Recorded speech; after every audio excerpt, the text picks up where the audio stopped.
So in 2008, BFRO received two reports from the British Columbia area.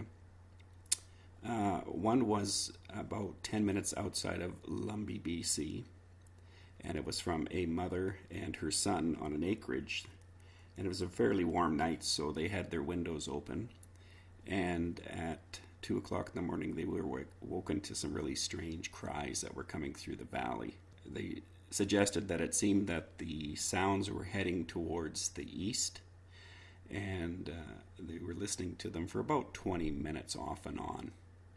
Now, at the same time at Echo Lake Resort, there was a father with his daughter sleeping in a tent, and they as well were woken up at 2 o'clock in the morning to some really freaky sounds. And so he got out of the tent and walked to the shoreline, and he said that he had listened to them for about 9 minutes. And they were off and on as well. So the distance roughly between where the mother and son's acreage is compared to where the father and daughter were camping in their tent at Echo Lake Resort is about 12 kilometers. The father did say that he thought that the sounds were coming from the west, and the mother on the acreage said that the sound seemed to be proceeding up the creek area heading towards the east.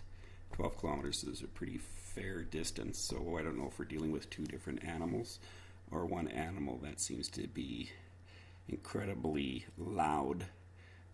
That valley is really good for carrying sound. So what I'm going to do right now is I'm going to let you listen to first one of the sounds. Now, what BFRO investigators did was they let them listen to a variety of different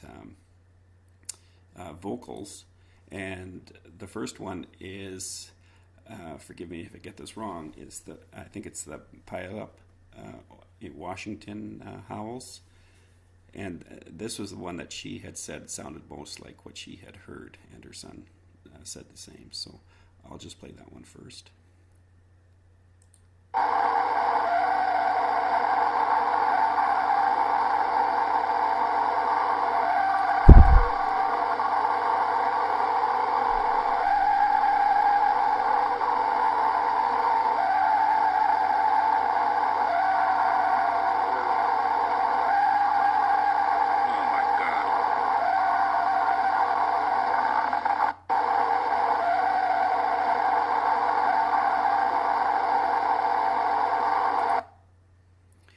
So that's the first one.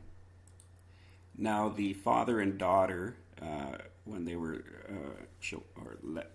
listened to audio, what they figured the sound sounded like was the Klamath, Oregon sounds, and it sounds like this.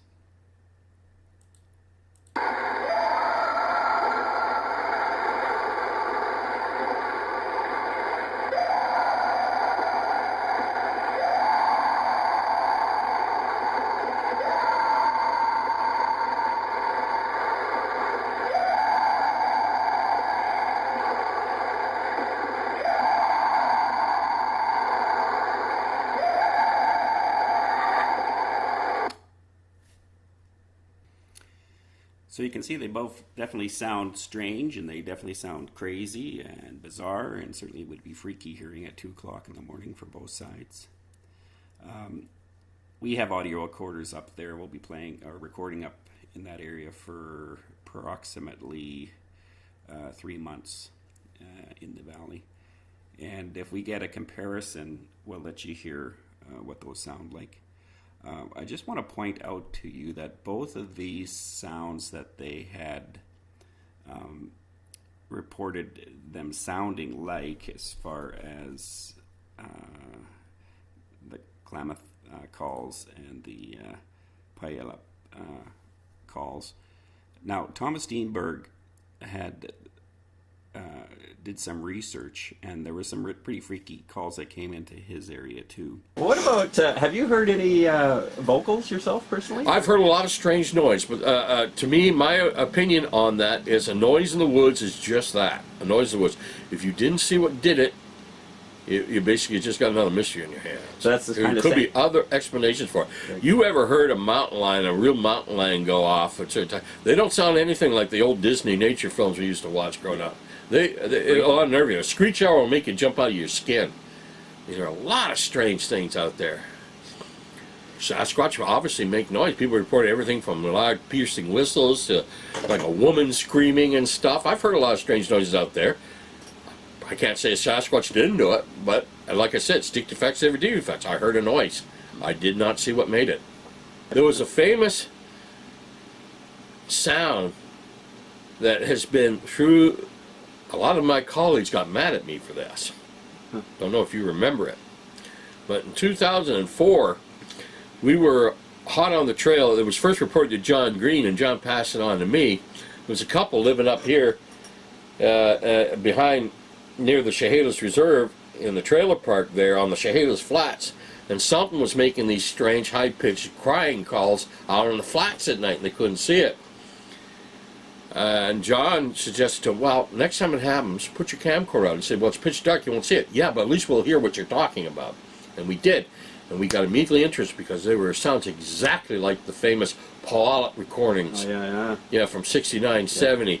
The Chehalis recordings from 1979, the Klamath River recordings from 1993, that I would have bet money on would probably be Sasquatch, proven to be Sasquatch in origin someday. I believe they were, because I couldn't figure out what else it could be. Well, Jerry Matthews and I, following up on these strange sounds, we're out in the flats, April 9th, 2004, early in the morning. We heard the sounds. We said, this is it. We're going to see what's making them. And we went right across the flat, chased that sound, and we did. It was a coyote. Oh, no. It looked like invisible hands were squeezing this coyote's guts when it let out these incredible cries. And I have been around coyotes my whole life, and I thought I knew every sound they made. Hell, when I was living in Water Valley, Alberta, we used to sit up in the night in the porch and listen to them. It was like a serenade going up the place. A coyote.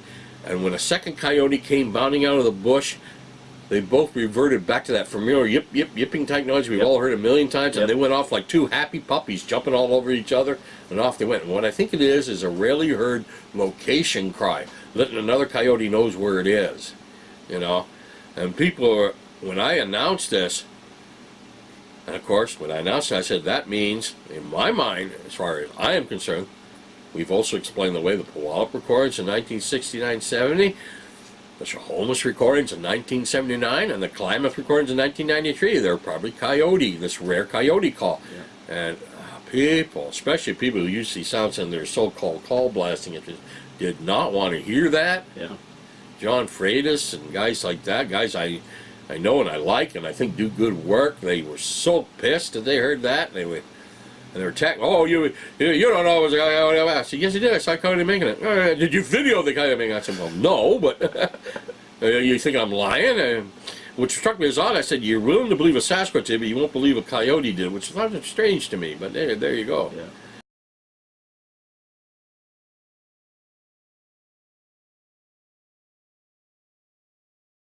I mean, whenever you're dealing with squatches, all you have is a secondary mystery here. You have strange sounds at nighttime. So we are investigating that area again and in a follow-up. And like I said, we'll be recording that whole valley out for the next 3 months. And if we hear anything that's comparable to it, we will certainly let you guys hear it. Now, there's something that's significant about calls that seem to come from Sasquatches, and that is the frequencies at a higher level that we can't hear and a lower level that we can't hear. So I think an audio test on both of these has been done, and unfortunately the audio recorders used to test it, because the first sound you heard was back in 1973, and I can't quite remember when the Klamath audio was taken, but because of the audio recorders they had, they did have the capacity for higher and lower frequencies in recording. So that's something just to keep in mind as a cautionary note. I'll play them both at the same time are right after each other, so you can get a comparison again. So this is the first one.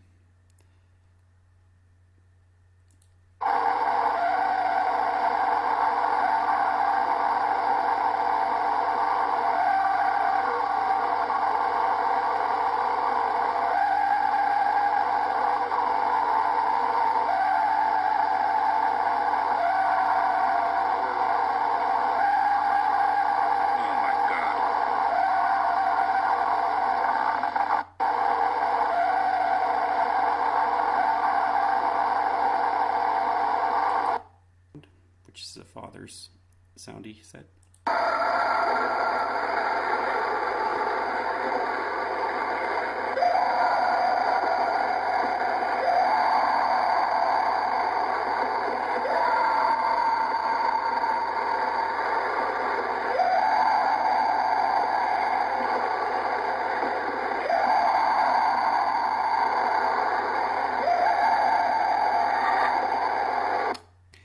So on the last one there, you can kind of hear near the very end there. You can hear that yelp that coyotes would do. Let me see if I can nail that again. Right there. One more time.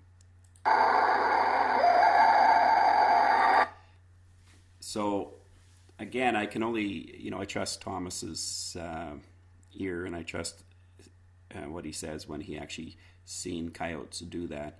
The Klamath one, I could certainly kind of agree with Thomas on that one there. If I heard that, I would say that would be a coyote. But again, when people are hearing stuff and then you're letting them listen to a variety of different sounds, they're going to pick ones that are similar to it. And I would suspect that it's the eeriness of the sound that's familiar to the wife and son when they heard it, and also the eeriness of the sound that the father and daughter heard it from Echo Lake. But we'll keep you posted on what we discover up there. So talk to you guys soon.